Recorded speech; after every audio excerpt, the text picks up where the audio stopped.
Hello दोस्तों, आज हम लोग करेंगे 23 अप्रैल के करंट अफेयर। तो चलिए स्टार्ट करते हैं। दोस्तों, आज का पहला प्रश्न है, राष्ट्रपति रामनाथ कोविंद के नए सचिव के रूप में किसे नियुक्त किया गया है? तो यहाँ पर सही उत्तर है option number B, Kapil Dev. पूरा नाम है इनका कपिल देव त्रिपाठी। इनको राष्ट्रपति रामनाथ कोविंद का नया सचिव नियुक्त किया गया है। तो सही उत्तर हो जाएगा ऑप्शन नंबर बी। यहाँ पर दोस्तों आपको बता दें, जो हमारे राष्ट्रपति रामनाथ कोविंद हैं वो 14वें नंबर के राष्ट्रपति हैं। इसके अलावा जो राष्ट्रपति जिस महल में रहता है उसको कहते हैं राष्ट्रपति भवन। इसका नाम है इंडिया में रायसीला हिल्स, यानी भारतीय राष्ट्रपति का निवास स्थान जो है उसको कहते हैं रायसीला हिल्स। इसके अलावा राष्ट्रपति ने अपने कलर्स यानी राष्ट्रपति के रंग दिए हैं गुजरात पुलिस को। दोस्तों, अगला प्रश्न है, निम्नलिखित में से किस बैंक द्वारा वॉइस बैंकिंग सुविधा की स्टार्टिंग की गई? यानी वॉइस बैंकिंग सर्विस की स्टार्टिंग किस बैंक ने की है? तो इसकी स्टार्टिंग की है आईसीआईसी बैंक ने। तो सही उत्तर हो जाएगा option number A, ICICI bank. ICICI की बात करें तो इसका पूरा नाम होता है industrial credit and investment corporation of India. यह एक विशेष प्रकार की तकनीकी के माध्यम से वॉइस सिस्टम को लागू करेगी। वो होगी आईपाल, यानी आईपाल के प्रयोग के माध्यम से। ये आईपाल क्या है? ये एक ओमनी चैनल बॉट है। तो इसके माध्यम से वॉइस सिस्टम को लागू करेगा आईसीआईसी बैंक। दोस्तों, आईसीआईसी की बात करें तो इसके जो एमडी और सीईओ हैं उनका नाम है संदीप बख्शी। इसका मुख्यालय मुंबई में है।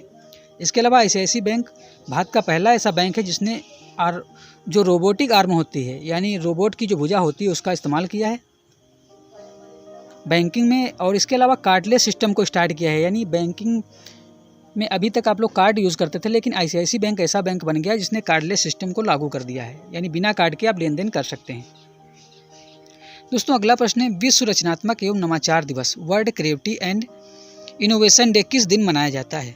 तो प्रत्येक वर्ष 21 अप्रैल को मनाया जाता है विश्व रचनात्मक एवं नवाचार दिवस, यानी world creativity and innovation day. तो सही उत्तर हो जाएगा ऑप्शन नंबर बी, 21 अप्रैल। इसको मनाता कौन है? इसको मनाता है यूनाइटेड नेशन। यूनाइटेड नेशन की स्थापना हुई थी 24 अक्टूबर 1945 को, इसलिए प्रत्येक वर्ष 24 अक्टूबर को यूनाइटेड नेशन डे के रूप में मनाया जाता है। यहाँ पर दोस्तों आपको बता दें ये क्यों मनाया जाता है। यूनाइटेड नेशन के सतत विकास लक्ष्य हैं 17, तो इन्हीं को आगे प्रमोट करने के लिए प्रत्येक वर्ष रचनात्मक एवं नवाचार दिवस मनाया जाता है 21 अप्रैल को। दोस्तों, सतत विकास लक्ष्य क्या है? पूरी दुनिया में ये लागू हैं, जिनकी संख्या है 17। यह अभी एग्जाम में भी पूछा गया था कि सस्टेनेबल जो गोल हैं संयुक्त राष्ट्र संघ की, उनकी संख्या कितनी है? तो उनकी संख्या है 17। इन सतत विकास लक्ष्यों की नंबर है 17। दोस्तों, अगला प्रश्न, सुप्रीम कोर्ट की कॉलेजियम समिति में कितने न्यायाधीशों को रखा गया है? तो सही उत्तर हो जाएगा ऑप्शन नंबर बी, इसमें 5 सदस्य होते हैं। कॉलेजियम दोस्तों क्या करता है कि इसमें सुप्रीम कोर्ट के जज होते हैं, इसमें एक मुख्य न्यायाधीश होता है और 4 अन्य जज होते हैं। टोटल 5 मेंबर होते हैं। इसका मेन काम क्या होता है कि जो अपनी निचली अदालतें हैं, जैसे हाई कोर्ट हो गया, इन सभी में जजों की नियुक्ति करता है कॉलेजियम समिति, जिसमें 5 मेंबर होते हैं, एक मुख्य न्यायाधीश और 4 अन्य वरिष्ठ न्यायाधीश होते हैं। और इसने अभी नियुक्त किया है 3 हाई कोर्टों में मुख्य न्यायाधीशों की। तो सबसे पहला हाई कोर्ट है मुंबई हाई कोर्ट। इसमें जो नए न्यायाधीश बने हैं उनका नाम है दीपकर दत्त। विश्वनाथ सोमदर बने हैं मेघालय हाई कोर्ट के नए न्यायाधीश। इसके अलावा मोहम्मद रफ़ी बने हैं उड़ीसा हाई कोर्ट के। और वर्तमान में जो हमारे मुख्य न्यायाधीश हैं उनका नाम है शरद अरविंद बोबड़े या यसे बोबड़े। ये 47वें मुख्य न्यायाधीश हैं। दोस्तों, अगर जो आपको वीडियो अच्छा लग रहा हो तो इस वीडियो को ज़्यादा से ज़्यादा लोगों तक शेयर कर देना। और अगर जो आप इस वीडियो की PDF चाहते हैं तो आप डिस्क्रिप्शन में जाकर वहाँ से इसकी PDF डाउनलोड कर सकते हैं। दोस्तों, अगला प्रश्न है, सिविल सर्विस डे यानी सिविल सेवा दिवस किस दिन मनाया जाता है? तो प्रत्येक वर्ष 21 अप्रैल को ही सिविल सर्विस डे मनाया जाता है। यहाँ पर आपको बता दें, जो सिविल सेवा होती है ये यूपीएससी के अंतर्गत काम करती है। यानी यूपीएससी जो होता है वो सिविल सर्विस के जो एग्ज़ाम होते हैं उनको कंडक्ट कराता है। तो इसके जो वर्तमान में चेयरमैन हैं उनका नाम है अरविंद सक्सेना। क्या नाम है? अरविंद सक्सेना। दोस्तों, अगला प्रश्न है, मछली के गड़फड़ों या गिल्स, जिसको इंग्लिश में बोलते हैं, जिनसे मछली सांस लेती है उनको बोलते हैं गिल्स, का प्रयोग कर रिचार्जेबल मेटल एयर बैटरी का विकास किस संस्थान द्वारा किया जा रहा है? तो दोस्तों, इसको बनाएगा INST। तो सही उत्तर हो जाएगा ऑप्शन नंबर बी, INST। दोस्तों, ये विशेष प्रकार की बैटरी होगी जो इन्वायरमेंट फ्रेंडली होगी, इसीलिए इसका विकास किया जा रहा है INST के द्वारा। इसमें यूज़ होगा मछली के गिल्स यानी मछली के गड़फड़ों का प्रयोग करके इस बैटरी का निर्माण किया जाएगा, जो काफ़ी ज़्यादा इन्वायरमेंट फ्रेंडली होगी। दोस्तों अगला प्रश्न है, ई संजीवनी ओपीडी सेवा की शुरुआत किस राज्य में की गई है? तो यहाँ पर आपको बता दें, ई संजीवनी ओपीडी सर्विस की स्टार्टिंग की गई है हिमाचल प्रदेश में। तो सही उत्तर हो जाएगा option number B, Himachal Pradesh. दोस्तों यहाँ पर आपको बता दें, हिमाचल प्रदेश के जो मुख्यमंत्री हैं उनका नाम है जयराम ठाकुर। यहाँ के गवर्नर हैं बंडारू दत्तात्रेय। यहाँ की जो कैपिटल है, यहाँ की कैपिटल दो हैं, एक जो समर कैपिटल है वो है शिमला और विंटर कैपिटल है धर्मशाला। यानी गर्मी में जो राजधानी होती है वो होती है शिमला और जाड़े के समय हो जाती है धर्मशाला। भारत के और कुछ राज्य हैं जिनकी दो राजधानियाँ हैं, जैसे उत्तराखंड की 2 राजधानियाँ हैं, देहरादून और दूसरी गैरसैंण। गैरसैंण दोस्तों अभी इसी पिछले महीने बनाई गई है। तो 2 राजधानियाँ उत्तराखंड की हो गई हैं, देहरादून और दूसरी गैरसैंण। देहरादून हो गई समर और विंटर हो गई गैरसैंण। इसी प्रकार जम्मू कश्मीर की भी 2 राजधानियाँ हैं, एक तो जम्मू हो गई, दूसरी श्रीनगर हो गई। जम्मू हो गई समर और विंटर हो गई श्रीनगर। इसी प्रकार महाराष्ट्र की भी 2 राजधानियाँ हैं। कौन कौन सी? एक मुंबई हो गई समर और नागपुर हो गई विंटर। यानी गर्मी के मौसम में महाराष्ट्र की राजधानी होती है मुंबई और जाड़े के मौसम में हो जाती है नागपुर। इसी प्रकार आंध्र प्रदेश भारत का एकमात्र ऐसा राज्य है जिसकी 3 राजधानियाँ, पहली है अमरावती, दूसरी है कुर्नूल, तीसरी है विशाखापट्टनम। अमरावती जो है ये है विधायी राजधानी, यानी यहाँ पर विधायी कामकाज होते हैं। दूसरी है कुर्नूल, ये है न्यायिक राजधानी, यानी जुडिशरी से जितने रिलेटेड काम होते हैं वो होते हैं कुर्नूल में। इसके अलावा विशाखापट्टनम है कार्यकारी राजधानी। तो इस प्रकार आंध्र प्रदेश भारत का एकमात्र ऐसा राज्य है जिसकी 3 राजधानियाँ हैं। दोस्तों यहाँ पर जो प्रश्न था वो ये था कि ई संजीवनी ओपीडी की सेवा किस राज्य ने स्टार्ट की है। तो दोस्तों यहाँ पर बात हो रही थी संजीवनी। तो यहाँ पर आप एक शब्द संजीवनी आप सुन रहे होंगे। संजीवनी काफ़ी ज़्यादा चर्चा में चल रहा है। एक ऑपरेशन चलाया गया था, ऑपरेशन संजीवनी। ये चलाया गया था भारतीय वायुसेना के द्वारा।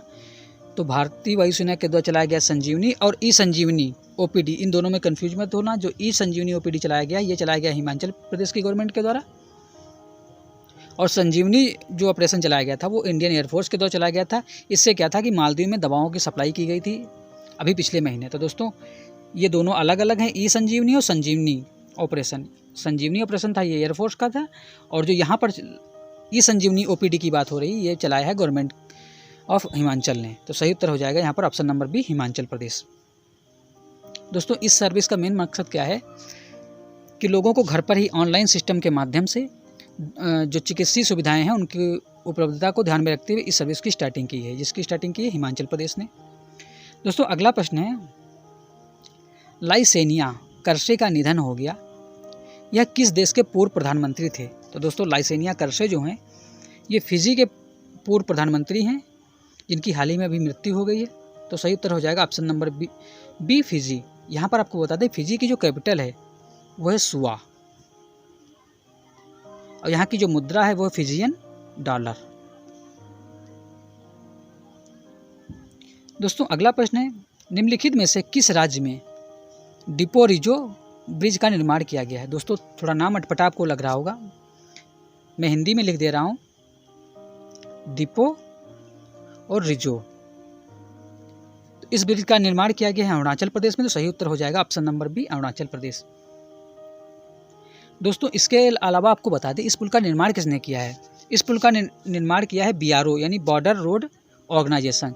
जो बॉर्डर पर जितनी भी रोडों का निर्माण होता है वो करता है बीआरओ। तो इस रोड का भी निर्माण, जो इस पुल का निर्माण किया है उसने भी किया है बीआरओ ने। बीआरओ हिंदी में कहें तो सीमा सड़क संगठन, इंग्लिश में बॉर्डर रोड ऑर्गेनाइजेशन। ये किस नदी पर बनाया गया है? ये बनाया गया है सुबनसिरी नदी पर। इसके अलावा कुछ और ब्रिज हैं जो अक्सर चर्चा में रहते हैं पूर्वोत्तर राज्यों के, जैसे ब्योरोंग ब्रिज, ये सियांग नदी पर बना है अरुणाचल प्रदेश में। इसकी खास बात क्या है, यह भारत का सबसे लंबा केबल सस्पेंस ब्रिज है। केबल सस्पेंस मतलब केबल पर टिका हुआ, यानी इसमें केबल लगाए गए हैं, उस पर टिकाया गया है। ब्योरोंग ब्रिज यह अरुणाचल प्रदेश में बना है सियांग नदी पर। इसके अलावा बोगीबील ब्रिज ये बना है ब्रह्मपुत्र नदी पर। ये भारत का सबसे लंबा रोड और रेल का ब्रिज है, यानी रेलवे और रोड को कनेक्ट करने वाला, जैसे रेल की जो पटरी होती है उसको और रोड दोनों को जोड़ने वाला ब्रिज है बोगी ब्रिज। ये भारत का सबसे बड़ा रोड रेल ब्रिज है। यह कहाँ बनाया गया? यह बनाया गया असम के डिब्रूगढ़ से अरुणाचल प्रदेश के धेमाजी डिस्ट्रिक्ट के बीच। और दोस्तों एक और ब्रिज है असम का, ढोला सादिया ब्रिज। इसका नाम बदल दिया गया है, इसका नाम नया हो गया है भूपेंद्र हजारिका सेतु। यह असम का ब्रिज है। आपको पता होगा इस बार जो राष्ट्रपति मेडल दिया गया था वो दिया गया था भूपेंद्र हजारिका को, तो उन्हीं के नाम पर ढोला सादिया ब्रिज का भी नाम रखा गया भूपेंद्र हजारिका सेतु। दोस्तों अगला प्रश्न है, इसमें से किस IIT द्वारा हाई स्पीड मैग्नेटिक रैम का विकास किया गया है? रैम आपको पता होगा रेड एक्सेस मेमोरी होती है, सॉरी रैंडम एक्सेस मेमोरी होती है। तो इसकी जो हाई स्पीड मैग्नेटिक रैम विकास किया गया ये किसने बनाया है? तो ये इंडियन IIT ने बनाया है, जिसका नाम है IIT मंडी। दोस्तों IIT मंडी हिमाचल प्रदेश का एक IIT है। इसके अलावा इसमें IIT कुछ का ज़्यादा ही चर्चा में चल रहे हैं, जैसे IIT रोपड़, इसने एक वर्ड पैड बनाया था। इसके अलावा IIT कानपुर ने पोर्टेबल वेंटिलेटर बनाने की घोषणा की थी। IIT गुवाहाटी ने सैनिटाइजिंग ड्रोन बनाया था भारत की शहरों और गलियों को सैनिटाइज करने के लिए। दोस्तों अगला और अंतिम प्रश्न है, विश्व पृथ्वी दिवस की थीम क्या थी? आपको पता है 22 अप्रैल को यानी कल विश्व पृथ्वी दिवस मनाया गया था। तो इसकी थीम क्या थी ये आपको बताना है। इसकी थीम थी climate change, option number B. अब बात आ गई है इम्पॉर्टेंट डेज की, तो यहाँ पर चलते चलते एक बार पूरे अप्रैल के जितने भी इम्पॉर्टेंट डेज हैं उनको एक बार देख लिया जाए। सबसे पहले बात करते हैं 1 अप्रैल। दोस्तों 1 अप्रैल 1936 को उड़ीसा का गठन हुआ था, इसलिए प्रत्येक वर्ष 1 अप्रैल को मनाता है उड़ीसा अपना जन्मदिन उत्कल दिवस के रूप में। तो 1 अप्रैल को मनाया गया उत्कल दिवस। 2 अप्रैल को होता है विश्व ऑटिज्म डे। दोस्तों ऑटिज्म एक मस्तिष्क की बीमारी होती है जिसमें लोग पागलपन जैसा व्यवहार करता है। इसकी थीम थी द ट्रांजिशन टू अडल्टहुड। दोस्तों अक्सर एग्जाम में थीम भी पूछी जाती है, इसलिए मैंने जिन जिन इंपॉर्टेंट डेज की थीम इंपॉर्टेंट थी उसको मैंने यहाँ पर लिख दिया है, तो आप देखना चाहें तो इसको देख सकते हैं। तो विश्व ऑटिज्म डे की थीम थी द ट्रांजिशन टू अडल्टहुड। इसके अलावा 4 अप्रैल को होता है अंतर्राष्ट्रीय माइन जागरूकता दिवस। माइन यानी खान में जो काम करते हैं लोग, खादानों में जो काम करते हैं उनकी जागरूकता के लिए दिन होता है 4 अप्रैल को। 5 अप्रैल को मनाया जाता है राष्ट्रीय समुद्री दिवस। यहाँ पर आपको बता दें भारत में समुद्री दिवस यानी राष्ट्रीय समुद्री दिवस होता है 5 अप्रैल को, लेकिन विश्व में जो होता है विश्व समुद्री दिवस वो होता है सितंबर का अंतिम जो बृहस्पतिवार होता है उस दिन। अगला इंपॉर्टेंट डे है 7 अप्रैल विश्व स्वास्थ्य दिवस। दोस्तों बहुत इंपॉर्टेंट है। इसकी थीम थी सपोर्ट नर्स एंड मिडवाइफ्स। 10 अप्रैल को होता है विश्व होम्योपैथी दिवस। ये सैमुअल हनीमान का जन्म दिवस होता है। किसका होता है? सैमुअल हनीमान का जन्मदिन होता है। तो इस प्रत्येक वर्ष मनाया जाता है 10 अप्रैल को विश्व होम्योपैथिक दिवस, क्योंकि होम्योपैथिक के जो जनक थे वो विश्व सैमुअल हनीमान थे, तो उन्हीं के जन्म दिवस को मनाया जाता है विश्व होम्योपैथिक दिवस के रूप में। और दोस्तों 11 अप्रैल को होता है राष्ट्रीय सुरक्षित मातृत्व दिवस। ये दिवस बहुत ही इंपॉर्टेंट है अप्रैल का, क्योंकि दुनिया का एकमात्र देश भारत ऐसा है जहाँ पर यह दिवस मनाया जाता है। कौन सा दिवस? राष्ट्रीय सुरक्षित मातृत्व दिवस 11 अप्रैल को। इकलौता भारत ऐसा देश है जहाँ पर इस दिवस को सेलिब्रेट किया जाता है, तो इसलिए यह दिवस काफ़ी ज़्यादा महत्वपूर्ण हो जाता है। 12 अप्रैल को होता है अंतर्राष्ट्रीय मानव उड़ान दिवस। ये क्यों मनाया जाता है? क्योंकि एक व्यक्ति हैं यूरी गागरिन, आपको पता होगा अंतरिक्ष में जाने वाले पहले व्यक्ति कौन थे? यूरी गागरिन, रसिया के। तो उन्हीं के सम्मान में 12 अप्रैल को प्रत्येक वर्ष सेलिब्रेट किया जाता है अंतर्राष्ट्रीय मानव उड़ान दिवस। 17 अप्रैल को होता है विश्व हीमोफीलिया डे। दोस्तों हीमोफीलिया क्या होती है? ब्लड की बीमारी होती है, जिस व्यक्ति के शरीर में कट लग जाता है और लगातार ब्लड निकलता रहता है, उस बीमारी को कहते हैं हीमोफीलिया। तो उसके लिए जो दिवस मनाया जाता है वो जागरूकता के लिए वो मनाया जाता है 17 अप्रैल को। और इस बार इसकी थीम थी गेट प्लस इन्वॉल्व। इसके अलावा 18 अप्रैल को एक महत्वपूर्ण दिन होता है विश्व हेरिटेज डे, और इस बार विश्व हेरिटेज डे की थीम थी shared culture, shared heritage and share responsibility. और दोस्तों जैसा कि आप जानते हैं कल था हमारा 22 अप्रैल को विश्व पृथ्वी दिवस, और जिसकी थीम मैं बता ही चुका हूँ क्लाइमेट एक्शन। क्लाइमेट एक्शन विश्व पृथ्वी दिवस की थीम थी जो मनाया गया 22 अप्रैल को। तो दोस्तों आज की वीडियो में इतना ही। कल एक नए वीडियो के साथ मुलाकात फिर होगी, तब तक के लिए नमस्कार। Thank you very much. 24/7 classes.